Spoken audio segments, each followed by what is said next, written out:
The wind in the Awahi Mountains never truly stops. It is a restless, prowling thing. It carries the sharp scent of sagebrush. It carries the echoes of a hard, unforgiving life. In the autumn of 1892, that wind felt colder than death to Evelyn Thorne. She stood on the porch of her small ranch near Silver City, Idaho. Her hands were crossed tightly over her chest. She was guarding a heart that had been shattered for 3 long years. Evelyn was only 34 years old. In the East, that was the prime of a woman's life. But the frontier has a brutal way of adding centuries to a woman's soul. She wore a blue calico dress. It was the color of a fading twilight sky. The fabric was worn thin at the elbows, but it was clean. It was pressed. It was the last shred of dignity she had left. She looked out across the dusty yard. She watched a lone rider approach through the haze of the afternoon heat. She had already made the hardest decision of her life. If the stranger looked honest enough, she would ask him to become her husband. The man was riding a bay horse. The animal looked as tired as its master. He stopped at the very edge of the porch. He didn't rush. He dismounted with a slow, deliberate grace. He wore a sweat-stained hat. He wore a canvas vest over a rough, homespun shirt. His face was a map of the sun and the long trail. He looked like a man who owned too little. The stranger pulled off his hat.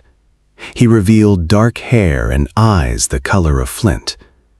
"Ma'am," he said. His voice was a low, steady rumble. "I heard in town you might be looking for a ranch hand." Evelyn didn't move. She didn't smile. She looked at his strong, calloused hands. She looked at his steady, unwavering gaze. "I am," she replied softly. "But I don't have the coin to pay a fair wage." The man didn't flinch. He didn't turn away. "I'm not looking for gold, ma'am. I'm looking for a roof. I'm looking for a steady meal. My name is Gideon Vance." Evelyn took a deep breath. The mountain air filled her lungs like ice. She looked at the empty barn. She looked at the fences that were screaming for repair. She looked at the dark shadows under the man's eyes. Then she said the words that would change the course of her life forever. "I need a husband more than a ranch hand, Mr. Vance." Gideon froze. Nobody had ever offered him a future before. His hat stayed suspended in the air. He looked at her. He was searching for a joke. He was searching for a sign of madness. But Evelyn Thorne didn't joke about survival. "I beg your pardon?" Gideon whispered.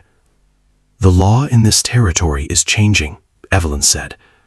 Her voice turned firm. It was the voice of a woman who had been pushed to the edge. "The big cattle companies are moving in from the valley. They are hungry. They are greedy. They see a widow alone on a good piece of water as an invitation. If I stand alone on this deed by winter, they will find a way to take it.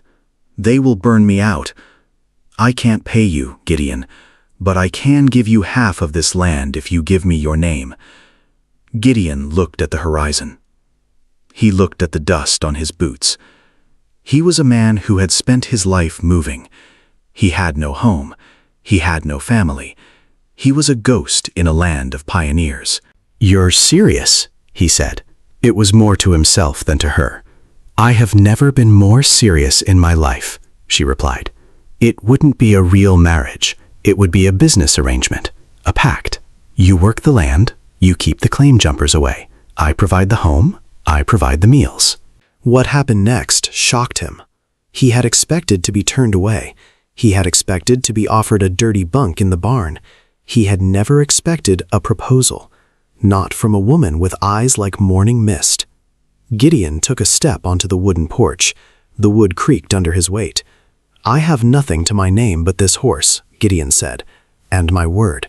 "Your word is all I'm asking for," Evelyn said. She stepped back. She held the heavy door open. "Come inside, Mr. Vance." The stew is hot. We have much to discuss.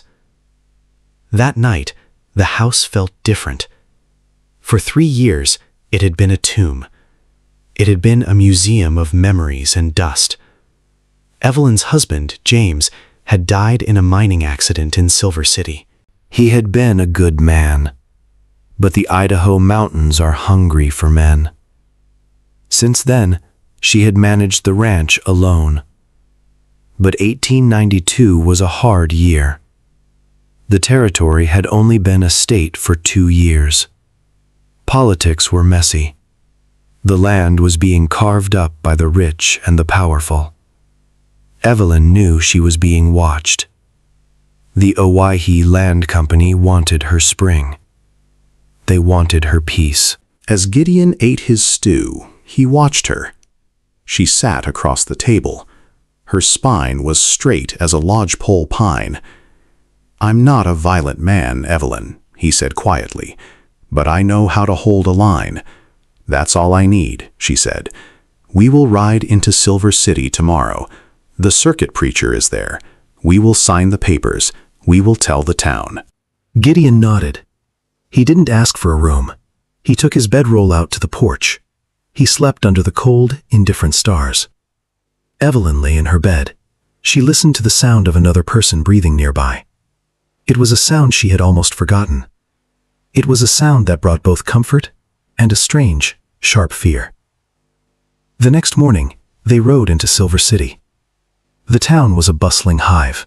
Miners, merchants, and gamblers filled the streets. The silver boom was in full swing. The Sherman Silver Purchase Act had made men rich, but it had also made them desperate.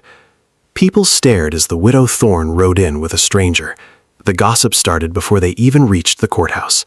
"Is that the man she's hired?" a woman whispered. "He looks like a drifter," another replied. "He looks like trouble." They found the preacher near the livery stable. The ceremony was short. There were no flowers. There was no music. It was a transaction in the eyes of the law. "I do," Gideon said. His voice echoed in the small, cramped room. "I do," Evelyn said. Her hand was trembling, just a little, just enough for her to feel it. When they stepped back out into the sunlight, Evelyn felt a weight lift. But she also felt the sharp sting of judgment. A group of men stood across the street. They were watching. Among them was Silas Miller. He was the agent for the land company. He was a man in a fine suit. He was a man with a cold, calculating heart. He tipped his hat to Evelyn, but his eyes were on Gideon. "Congratulations, Mrs. Thorne," Silas called out. "I didn't know you were in the market for a husband." Evelyn didn't blink. "The name is Vance now, Mr. Miller, and my husband doesn't like his time being wasted." Gideon didn't say a word. He just looked at Silas Miller. It wasn't a look of anger. It was a look of absolute, terrifying stillness. It was the look of a man who had nothing left to lose. Silas Miller's smile faltered. He turned and walked away into the shadows of the bank. Silas did not forget that look. Over the following weeks, he noticed things he had never expected to see. One afternoon, he watched Gideon repairing the small church roof without asking for a single dollar. Another day, he saw Evelyn carrying a basket of bread to an elderly widow who lived alone beyond the creek. Neither of them knew they were being watched. For the first time in years, Silas wondered whether he had spent too long serving the wrong people. For reasons Silas could not explain, those quiet acts stayed with him far longer than he cared to admit. As they rode back to the ranch, the silence between them grew. It wasn't an uncomfortable silence. It was the silence of two people who had just made a pact. They reached the ranch as the sun was setting. The mountains were painted in shades of violet and gold. "I'll start on the fences tomorrow," Gideon said. "The north line is down." "Thank you," Evelyn replied. She went into the kitchen to start the fire. She felt a sudden, violent urge to cry, but she pushed it down, deep down. In the West, tears don't mend fences. Over the next few weeks, Gideon worked from dawn until dusk. He fixed the barn doors. He reinforced the corral. He treated the land with a quiet respect. It was a respect Evelyn hadn't expected. He didn't try to enter the house unless invited. He didn't ask her about her past. He simply existed. He was a pillar of strength. But the town wasn't done with them. One Sunday, Evelyn decided to go to the small church on the hill. She wanted to feel a sense of normalcy. She asked Gideon to join her. He hesitated. He looked at his rough, stained clothes. "I'm not much of a churchgoer, Evelyn." "Please," she said. For the sake of the arrangement, he cleaned his boots. He put on his best shirt. When they walked into the church, the singing stopped. The air turned cold. The preacher, Reverend Graves, looked at them from the pulpit. He was a man who believed in a strict, narrow path. He didn't like the business marriage. It had become the talk of the county. As they took a seat in the back, the whispers began. "A scandal," a woman hissed. "Living under the same roof without a proper courtship. Shameful." Evelyn kept her head high, but her heart was breaking.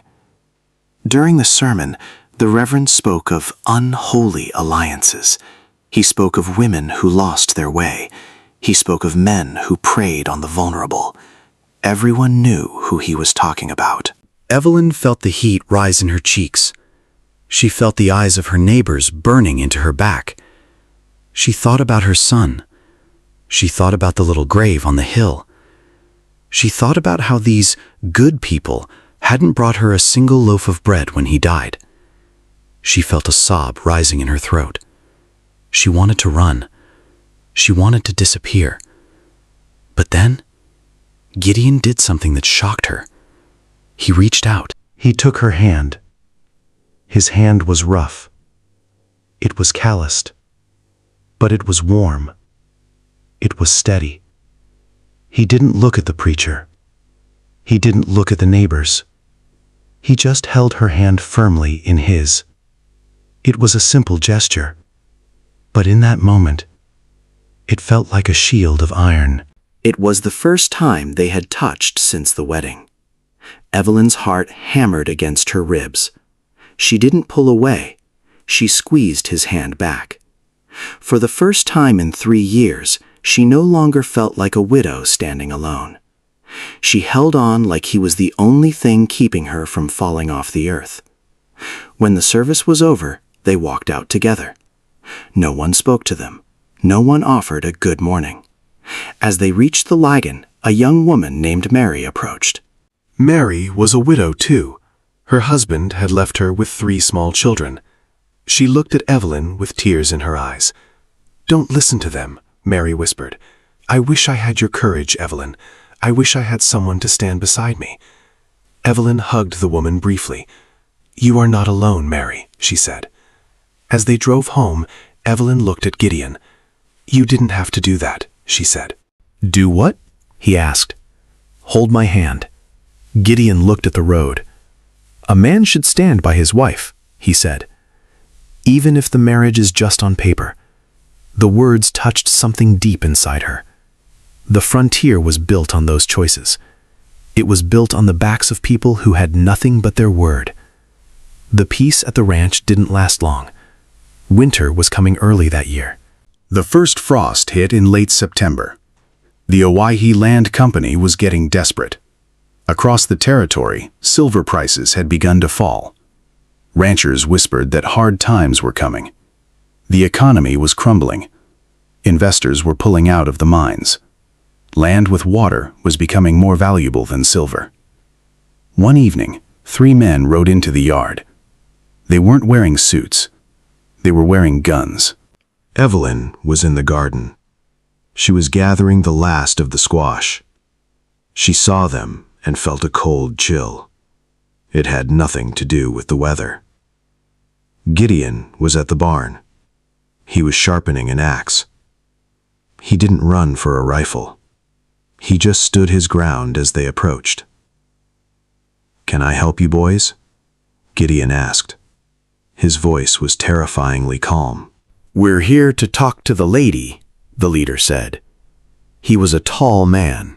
He had a jagged scar across his nose. "The lady is busy," Gideon replied. "You can talk to me." The man laughed.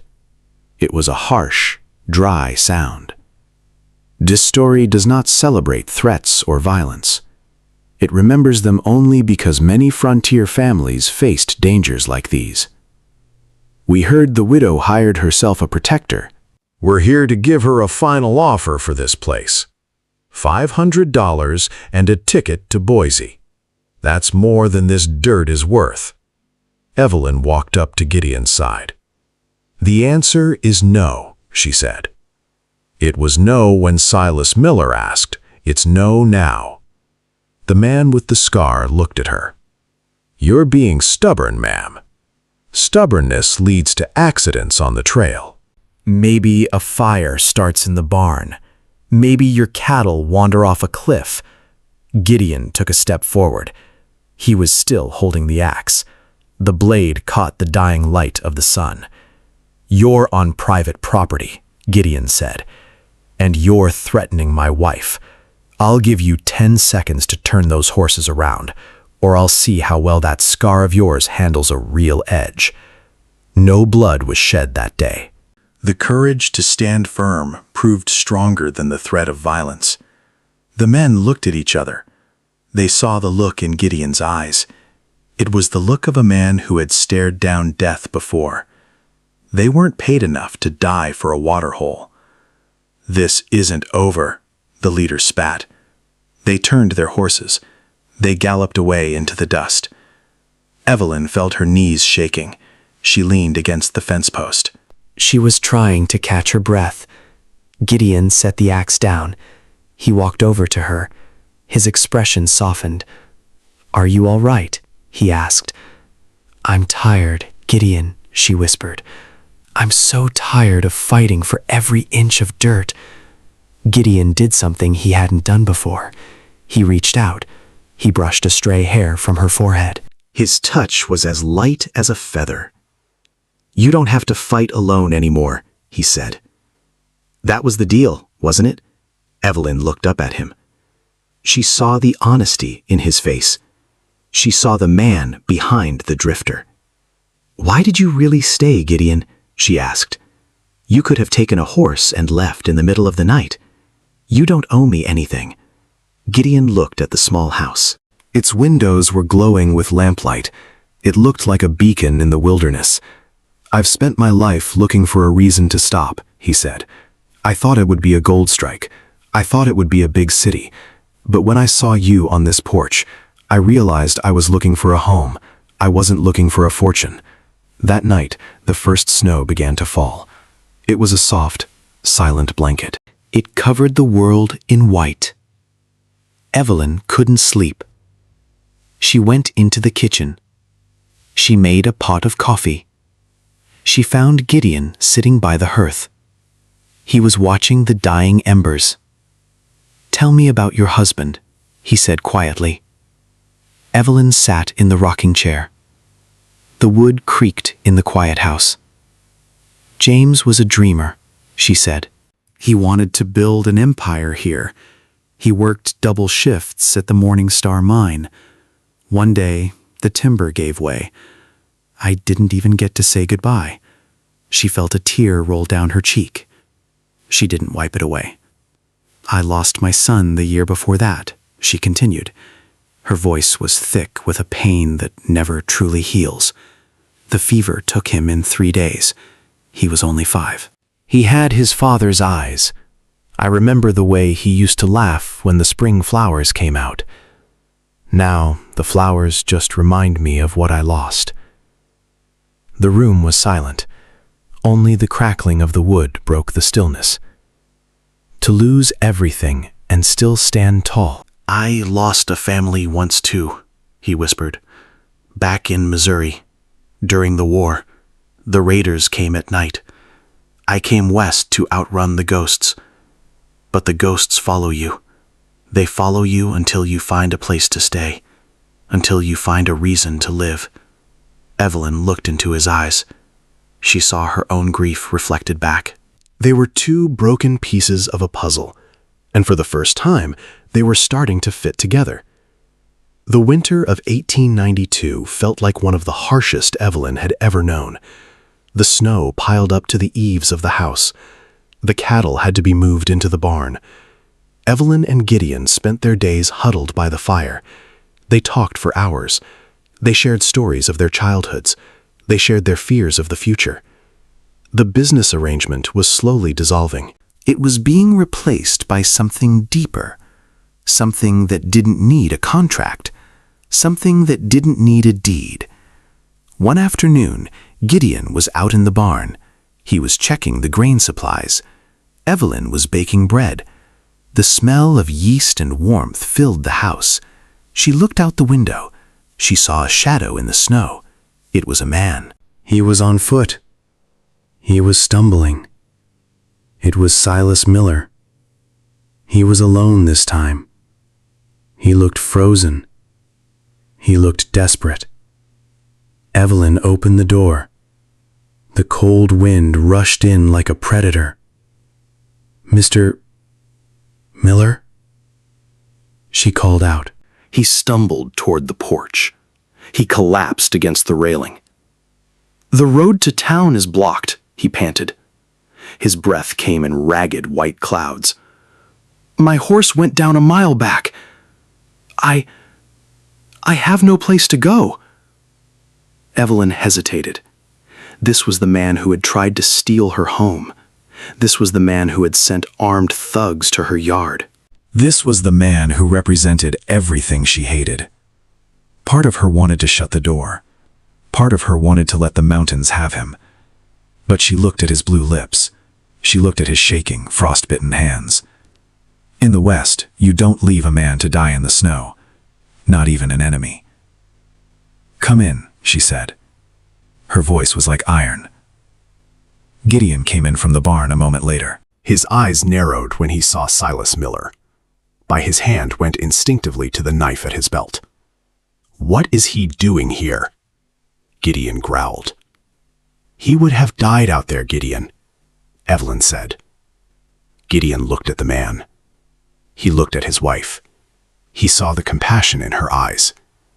He took a deep breath. He nodded. "Fine," Gideon said. But he stays by the door. They fed Silas Miller. They gave him a warm blanket. They gave him hot coffee. As the night wore on, Silas looked around the room. He saw the way Gideon looked at Evelyn. He saw the quiet, hard-won peace of the home they had built. "I was wrong about you," Silas said. His voice was raspy. "I thought you were just a drifter. I thought you were looking for a meal and an easy mark. But you've got something here that money can't buy. The company, they don't care about people. They just care about the silver. They don't see the soul of the land. I'm resigning my post when I get back to town." Evelyn looked at him in surprise. "Why tell us this?"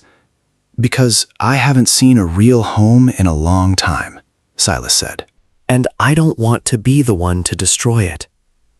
When the storm finally cleared, Silas left. He kept his word. The land company backed off. The husband strategy had worked. The ranch was safe. But as spring arrived, a new problem arose. A problem of the heart. The arrangement was supposed to end when the threat was gone. The fences were fixed. The deed was secure. The grass was turning green in the valley. The wild roses were starting to bud. Gideon stood on the porch. His bags were packed. His horse was saddled. Evelyn stood in the doorway. Her heart was in her throat. It felt like it was going to burst. "The spring is here," Gideon said. He wouldn't look her in the eye. "You're safe now, Evelyn. The land company won't bother you again. I suppose I should be moving on." Evelyn felt a sharp, stabbing pain in her chest. She looked at the man who had stood by her in church. She looked at the man who had faced down gunmen for her. She looked at the man who had held her hand in the darkness. She looked at the man she had grown to love. "Is that what you want, Gideon?" she asked. To move on? Gideon looked at his horse. He looked at the long, open road. Then he looked at Evelyn. His eyes were full of a raw, naked longing. "I've been moving on my whole life," he said. "I've never stayed in one place long enough to see the seasons change. But for the first time, I don't want to leave. I'm tired of being a ghost, Evelyn." Evelyn took a step forward. She reached out and touched his arm. "Then don't," she whispered. "The contract was for a husband, Gideon.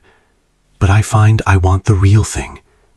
I want the man who stayed when the world was cold."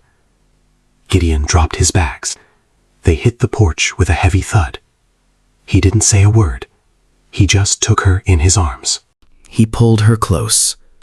He kissed her. It was a kiss that tasted of spring. It was a kiss that tasted of new beginnings. It was a kiss that promised a future where they weren't just surviving, they were living. What happened next shocked the town of Silver City.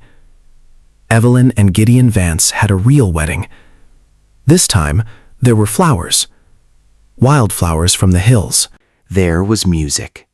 A fiddle player from the saloon came and played for free. And even Reverend Graves had a smile on his face.